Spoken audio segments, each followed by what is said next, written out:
안녕하세요. 저는 올해 69세인 이정호라고 합니다. 지금 이 이야기를 하는 이유는 제가 6개월 전까지만 해도 말레이시아에서 살고 있었거든요.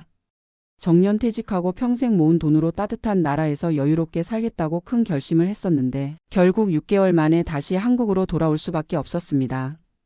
혹시 저와 같은 꿈을 꾸고 계신 분들께 도움이 될까 해서 제 경험을 솔직하게 나누려고 합니다. 저는 수원에서 태어나고 자란 토박이로 대기업 생산관리부장으로 37년을 성실히 근무하고 정년퇴직했습니다. 아내 순자와는 44년을 함께했고 3남매를 모두 대학까지 보내고 결혼도 시켰죠. 장남 준호는 41세로 대기업에 다니고 차남 민호는 38세로 자영업을, 막내딸 수정이는 35세로 간호사를 하고 있습니다.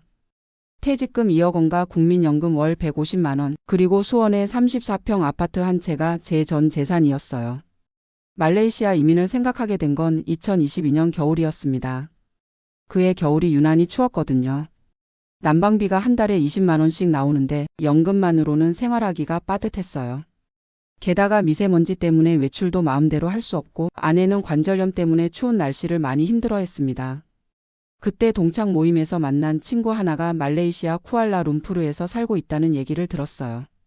1년 내내 여름이고 물가도 한국의 절반 수준이며 의료시설도 좋다고 하더라고요. 집에 와서 아내와 상의했더니 아내도 관심을 보였습니다. 추운 겨울 없이 살 수 있다는 것만으로도 충분히 매력적이었거든요. 그 친구를 통해 MMEH라는 말레이시아 장기체류 비자에 대해 알게 됐습니다. 35세 이상이면 신청할 수 있고 정기예금을 예치하고 1년 후에는 부동산 구입이나 의료비로 50%까지 인출할 수 있다고 했어요.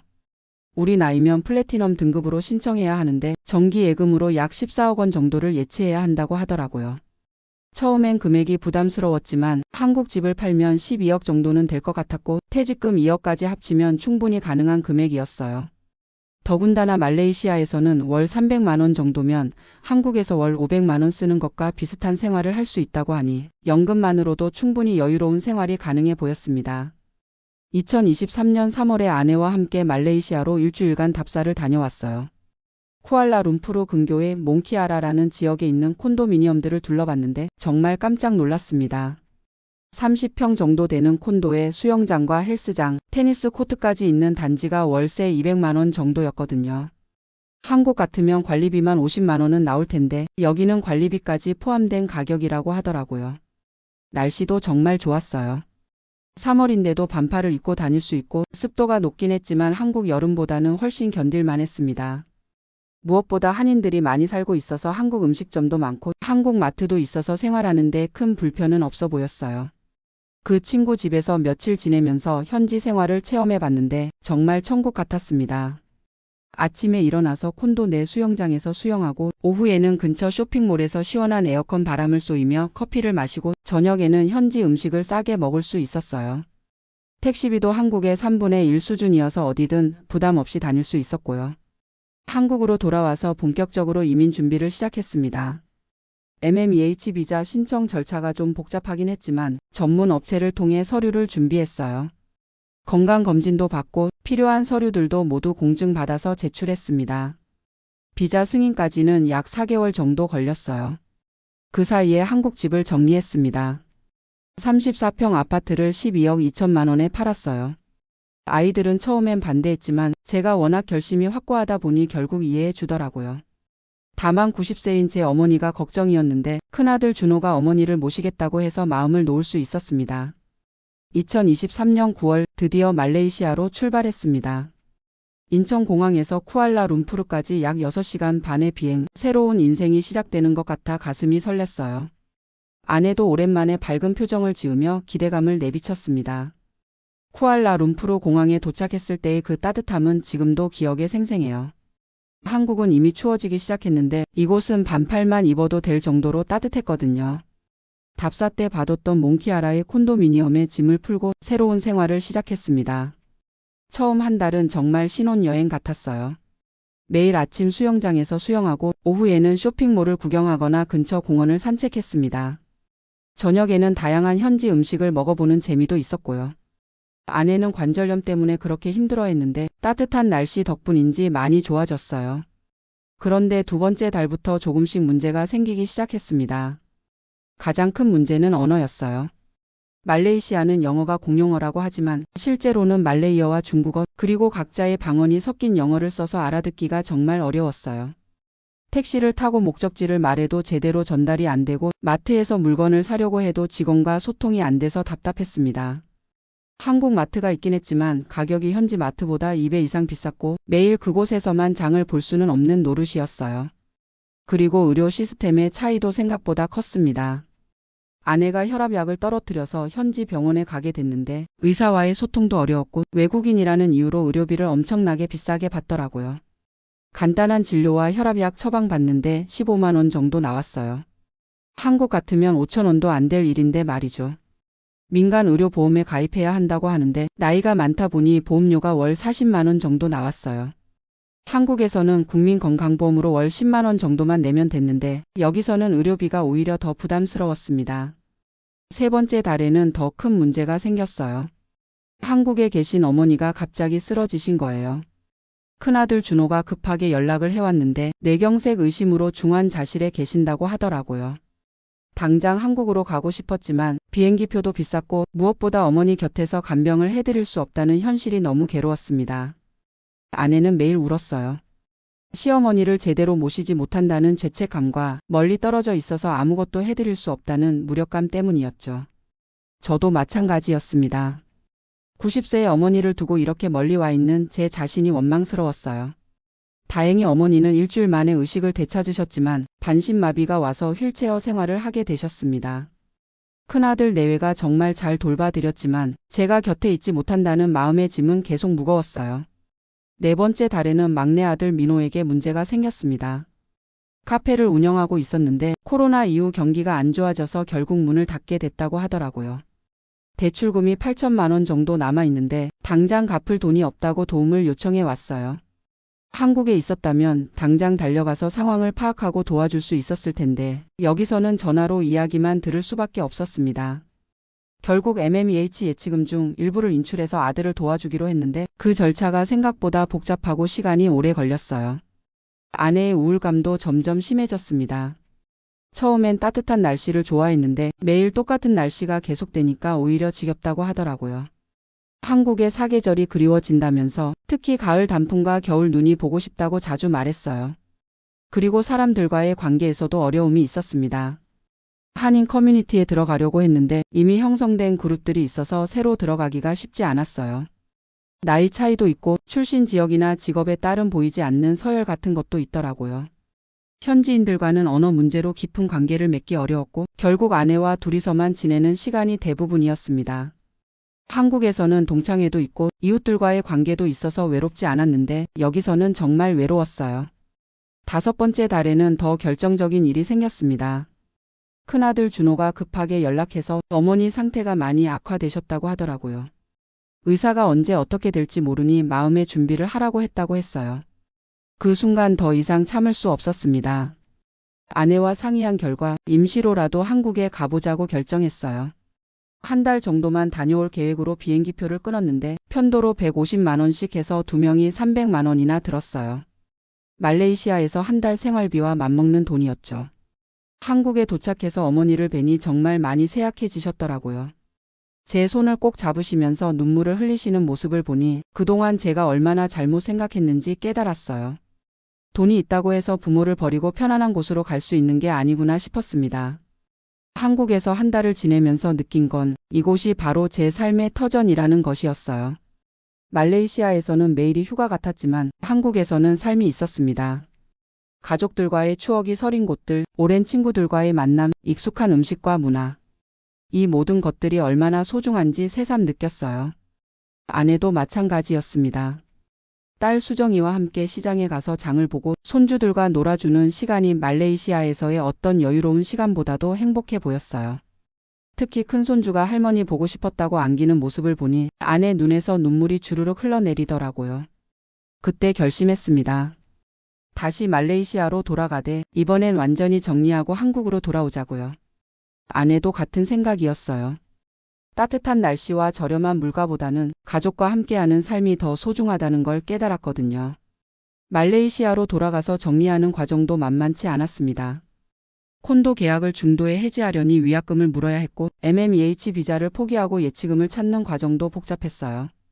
원래 14억 원을 예치했는데 막내 아들 도와주느라 3억 원을 인출한 상태였고 여러 수수료와 환율 손실을 빼니 실제로 받은 돈은 10억 원 정도였습니다. 그 외에도 항공료, 콘도 위약금, 생활용품 정리비용 등을 합치면 약 1억 5천만 원 정도의 손실이 있었어요. 적지 않은 돈이었지만 그보다는 하루빨리 한국으로 돌아가서 가족과 함께하고 싶은 마음이 더 컸습니다. 2024년 3월 6개월 만에 한국으로 다시 돌아왔습니다. 인천공항에 내리는 순간 눈물이 났어요. 3월의 서늘한 바람도 미세먼지가 있는 하늘도 모든 게 반가웠습니다. 이곳이 바로 제 고향이고 제가 살아야 할 곳이구나 싶었어요. 집을 팔아버린 상태라 당장 살 곳이 없어서 임시로 큰아들 집에서 한 달 정도 지냈어요. 그 사이에 전세집을 구했는데 수원 시내의 24평 아파트를 전세 6억 원에 구했습니다. 말레이시아에서 받아온 돈으로 전세금을 내고 나머지 돈으로는 생활비를 충당하기로 했어요. 지금은 돌아온 지 3개월이 지났습니다. 어머니는 다행히 상태가 조금 나아지셔서 요양원에 계시면서 주 2회 정도 뵈러 가고 있어요. 막내 아들 민호는 새로운 일자리를 구해서 차근차근 빚을 갚아나가고 있고 손주들과도 자주 만나서 정말 행복합니다. 아내도 예전의 밝은 모습을 되찾았어요. 추운 겨울이 있어야 따뜻한 봄이 더 소중하다면서 이제는 계절의 변화를 즐기고 있습니다. 관절염도 한국에서 꾸준히 치료받으니 많이 좋아졌어요. 물론 경제적으로는 여전히 빠듯합니다. 연금 150만 원으로 생활하기가 쉽지 않아요. 전세집이라 월세는 없지만 관리비와 공과금, 생활비 등을 합치면 연금으로는 부족해서 적금을 조금씩 깨고 있는 상황입니다. 하지만 후회하지 않아요. 말레이시아에 있을 때는 경제적으로는 여유로웠지만 마음은 항상 허전했거든요. 지금은 비록 경제적으로는 빠듯하지만 마음만큼은 풍요롭습니다. 가족들과 함께할 수 있고 익숙한 환경에서 살 수 있다는 것만으로도 충분히 행복해요. 이 경험을 통해 깨달은 게 있습니다. 노후의 진짜 행복은 따뜻한 날씨나 저렴한 물가에 있는 게 아니라 가족과 함께하는 시간에 있다는 거예요. 아무리 좋은 환경이라도 사랑하는 사람들과 멀리 떨어져 있으면 의미가 없더라고요. 그리고 나이가 들수록 변화에 적응하기가 어렵다는 것도 깨달았어요. 젊을 때는 새로운 환경에 금방 적응할 수 있지만 60대 후반이 되니까 평생 익숙했던 환경을 떠나 완전히 새로운 곳에서 살기가 정말 어렵더라고요. 언어도 그렇고 문화도 그렇고 의료 시스템도 그렇고 모든 것이 다르니까 매일매일이 스트레스였어요. 특히 의료 문제는 정말 심각했습니다. 나이가 들면 건강 문제가 생기기 마련인데 외국에서는 의사와 제대로 소통도 안 되고 의료비도 예상보다 훨씬 많이 들었어요. 한국의 국민건강보험이 얼마나 좋은 제도인지 새삼 깨달았습니다. 또 하나 깨달은 건 가족의 중요성이에요. 어머니가 아프셨을 때 곁에 있어드리지 못했던 그 죄책감은 아직도 잊을 수 없어요. 아들이 어려움에 처했을 때도 마찬가지였고요.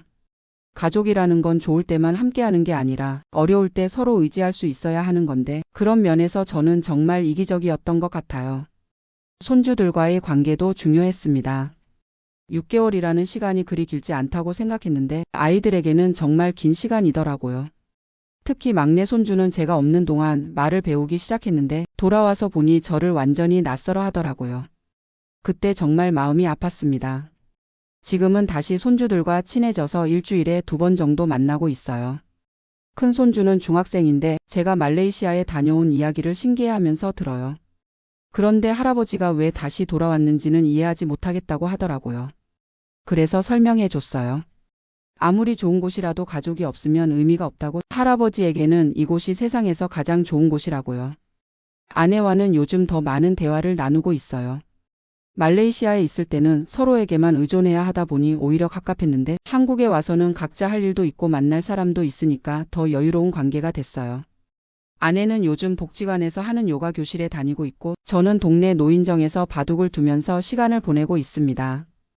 경제적인 면에서는 분명히 예전보다 빠듯해졌어요. 말레이시아에 다녀오면서 1억 5천만 원 정도 손해를 봤거든요.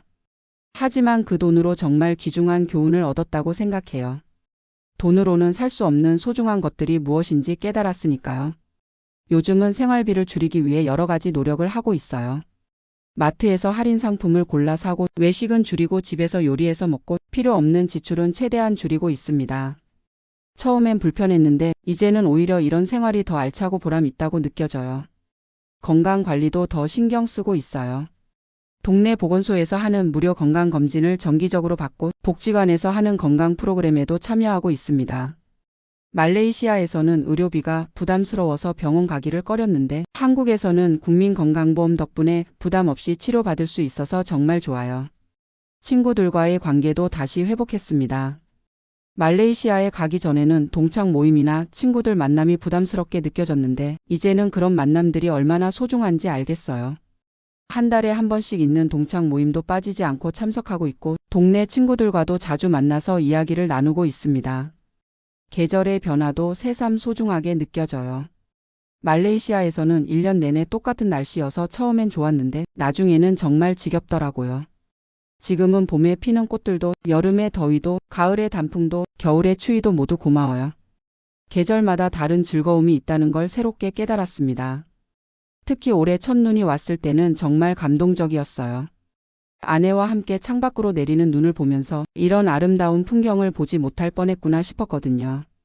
추위는 여전히 싫지만 겨울이 있기 때문에 봄이 더 반갑다는 걸 이제는 알 것 같아요. 요즘은 앞으로의 계획도 다시 세우고 있어요. 남은 인생을 어떻게 의미 있게 살 것인지, 가족들과 어떻게 더 많은 시간을 보낼 것인지 고민하고 있습니다. 큰 꿈이나 계획보다는 일상의 작은 행복들을 더 소중히 여기려고 해요. 손주들이 학교에서 돌아오면 간식을 준비해서 기다리는 것, 아내와 함께 동네를 산책하는 것, 어머니를 뵈러 가서 안부를 여쭙는 것, 이런 소소한 일들이 제게는 가장 큰 행복이에요.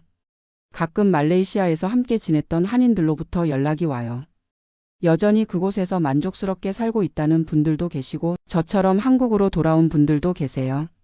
각자의 상황과 성격이 다르니까 선택도 다를 수밖에 없다고 생각해요. 다만 제가 같은 꿈을 꾸고 계신 분들께 꼭 말씀드리고 싶은 건 신중하게 결정하시라는 거예요. 단순히 날씨가 좋고 물가가 싸다는 이유만으로는 충분하지 않아요. 가족과의 관계, 의료 문제, 언어 소통, 문화적 차이, 이 모든 것들을 종합적으로 고려해서 결정하셔야 해요. 특히 나이가 많으신 분들일수록 더 신중해야 한다고 생각해요.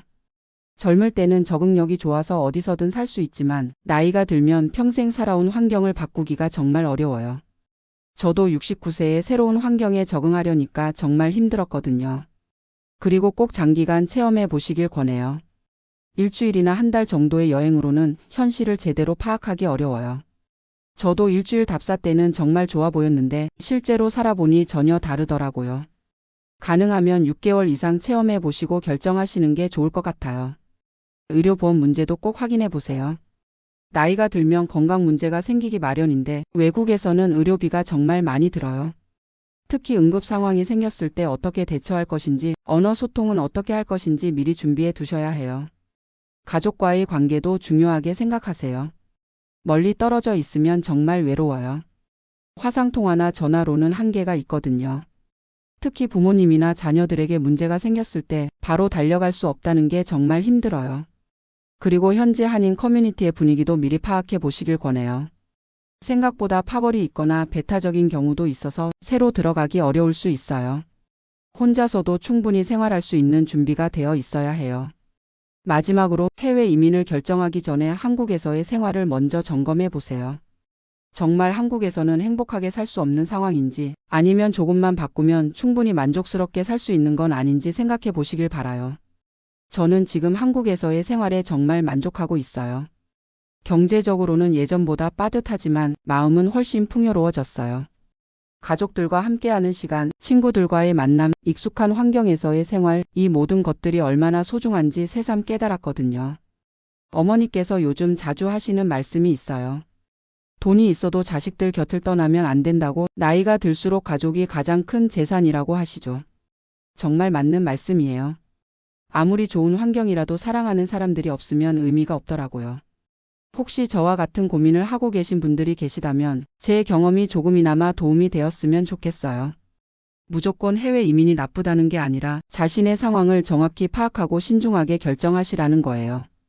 그리고 어떤 선택을 하시든 후회하지 마시길 바라요. 저도 말레이시아에 다녀온 것을 후회하지 않아요. 비록 경제적으로는 손해를 봤지만 그 경험을 통해 정말 소중한 것들을 깨달았으니까요. 지금은 매일매일이 감사해요. 아침에 일어나서 아내와 함께 차를 마시고 손주들 등교하는 모습을 창문으로 보고 동네 친구들과 만나서 이야기를 나누고 저녁에는 가족들과 함께 식사하는 이런 평범한 일상이 제게는 가장 큰 행복이에요. 나이가 들수록 깨닫는 건 행복은 멀리 있는 게 아니라 바로 우리 곁에 있다는 거예요. 따뜻한 날씨나 저렴한 물가보다는 사랑하는 사람들과 함께하는 시간이 진짜 행복이더라고요. 앞으로 남은 인생 가족들과 함께 소중하게 보내려고 해요. 큰 욕심 부리지 않고 주어진 환경에서 최선을 다해 살아가려고 합니다. 그게 진정한 노후의 지혜가 아닐까 싶어요.